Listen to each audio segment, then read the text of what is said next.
باركولي يا رجاله، انا اغرب نادي في العالم. باركولي على ان انا اغرب نادي في العالم، ومن قيمه مفيش 3 دقايق فزت اغرب فوز في تاريخي. انا مش فاهم حاجه، اقسم بالله ما فاهم حاجه، اقسم بالله ما فاهم حاجه. شوط اول انا ما جيتش الماتش، انا اللعيبه دي ما اتولدتش، اللعيبه دي ما يعني شوط اول اثبت ان اللعيبه دي معاها بطايق. مفيش اثبات لانهم مش موجودين، هم اشباح.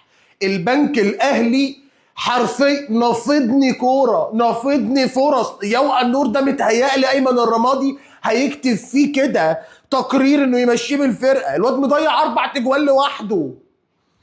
مهدي سليمان الله يبارك لك، الله يبارك لك. انا النهارده من غير المهدي ما كنتش هعرف اخد نقطه، كان هيجي لي نقطه بس، ده اللي كنت هاخده من المباراه. ايه الماتش ده؟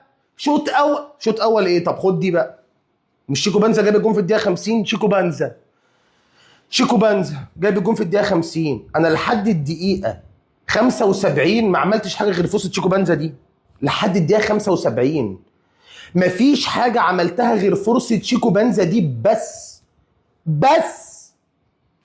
والبنك عمال يضيع، والكرة على نقطة البلين ومدبولي لوحده في السماء، والجول فاضي والواد يحط في السماء، وواحدة في العارضة اللي هو النور الشوط الأول. إيه ده؟ ولكن تعالى بقى،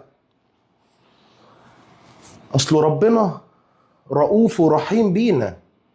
مش هنبطل نتفرج بدري كده، مش هنقع كده. جمهور الزمالك هيقع 1-1 بدري كده، لا.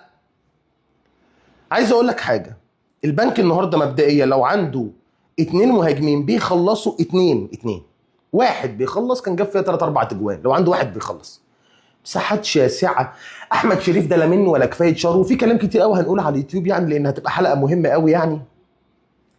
لكن طب ما انت عندك حسام اشرف يا كابتن معتمد، يعني حسام اشرف ولا ناصر منسي؟ ناصر منسي اللي مش المفروض يمشي على التريد ميل، المفروض التريد ميل اللي تمشي عليه بحجمه ده.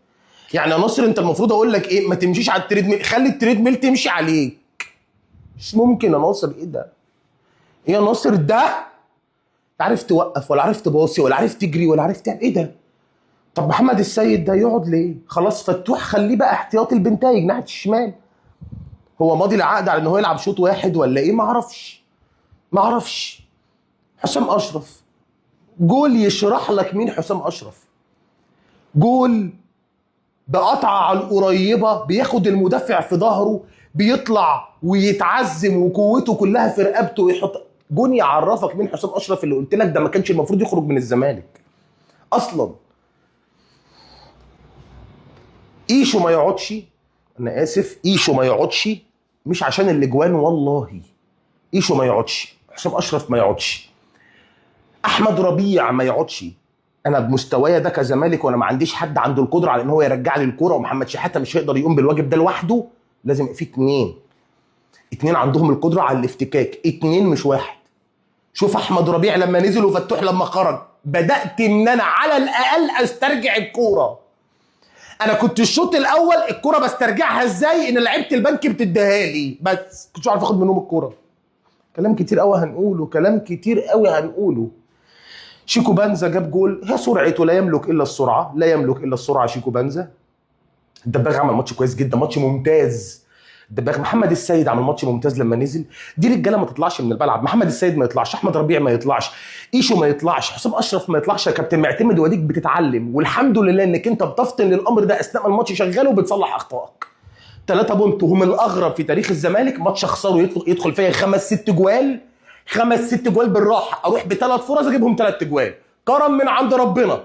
بقول لك اغرب نادي في التاريخ. سلام عليكم.